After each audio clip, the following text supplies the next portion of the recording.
cuba dapatkan gambaran sekolah, tetapi aku gagal jumpa dan gambar sekolah yang aku papar hanya hampir-hampir sama. Di tengahnya terdapat satu dewan besar, cuma apa membezakan adalah bangunan tertingkat di kanan dan kirinya. Atau mungkin sekolah yang sama, cuma zaman yang mengubah struktur bangunannya.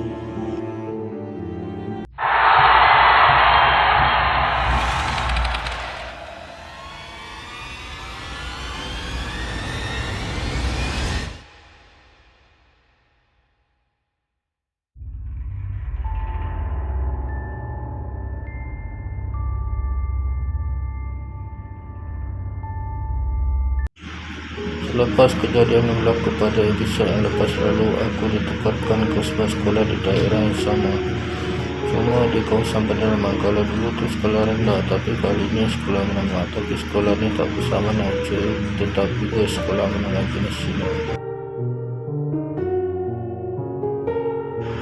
Sama aja, aku kena kerja 24 jam, dapatlah kerja double. Cuma kali ni aku buat seorang mengajar lah yang kena jaga sekolah ni.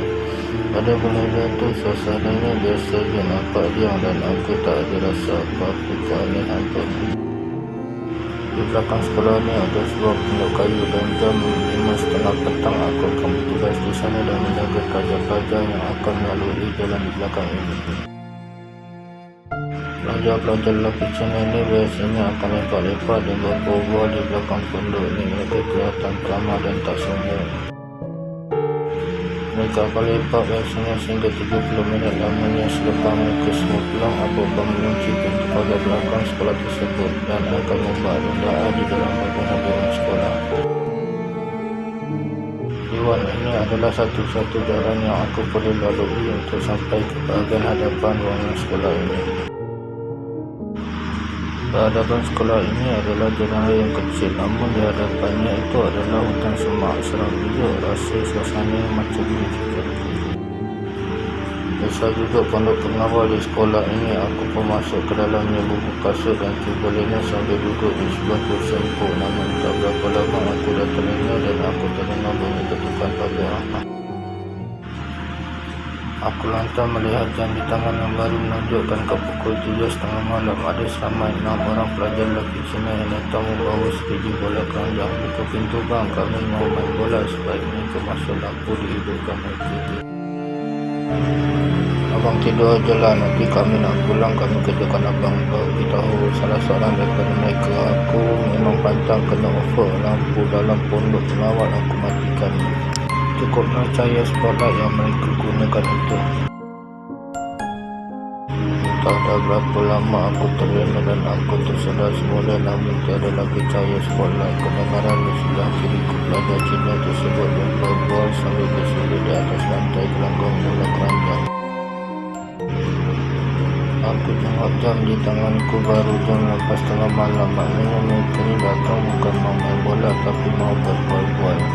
Bang, marilah sini berbual sama kita. Siapa salah seorang daripada mereka. Aku pun datang ke arah mereka. Abang janganlah malu, kami ni kat sini sama Melayu macam abang jumpa adik. Siapanya lagi? Berapa lama abang mau kerja sini? Tanya lagi. Entahlah, tak tahu lagi, jawabku sambil menghapuskan asap rokok. Sekolah ni sebenarnya keras dan banyak company keluar masuk kat sini. Kami ni datang sebenarnya nak temankan abang dia, tu pun sekejap aja. Aku pun mula kaget dengan kata-katanya. Mungkin mereka saja nak nakut-nakutkan aku.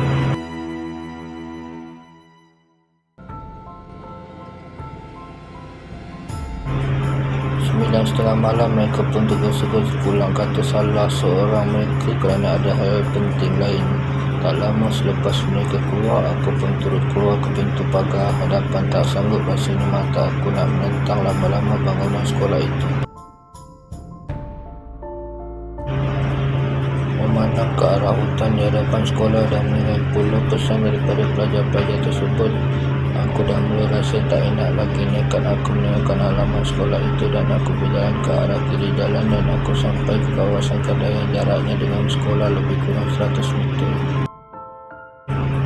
aku tak kisah nak kena buang kerja ke apa, aku lepak aja kawasan tepi kedai yang agak lengang. Di situ semuanya adalah peniaga-peniaga berbahasa Cina. Lebih kurang jam 11 malam dan hanya aku saja tinggal di situ. Banyak lama tapi aku terpaksa tahan-tahankan saja keadaan sebegitu.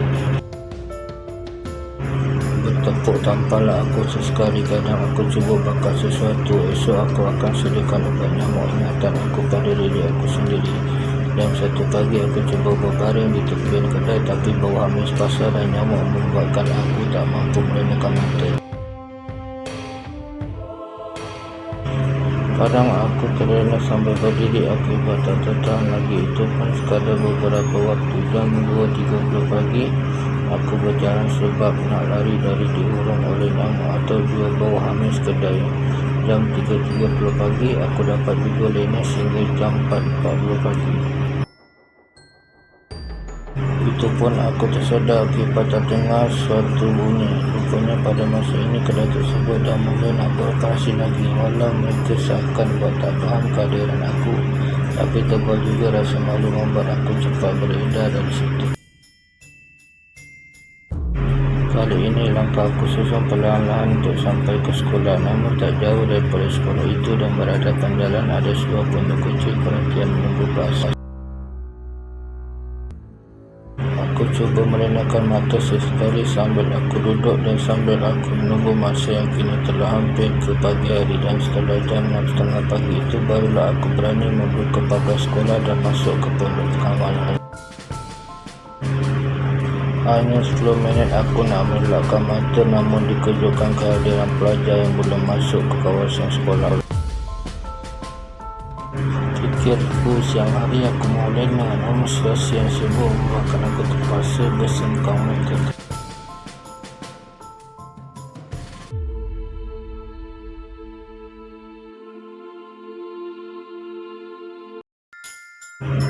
Adalah seperti 2 hari-hari yang sebelumnya. Aku akan berada di kawasan pasar kedai dan masa menunjukkan jam 2.30 pagi itu aku dalam keadaan kesejukan akibat hujan.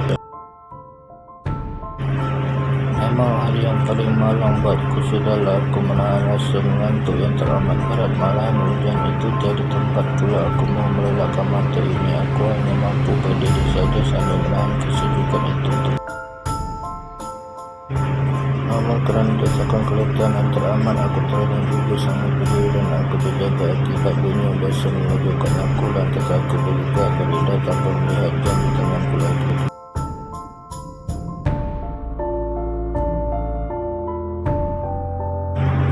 Hujan masih lagi membasahi anak jalan, namun tak sekuat mana. Hanya setakat kalimat topik seperti aku jangkakan masa sudah bergerak ke pukul 5 pagi.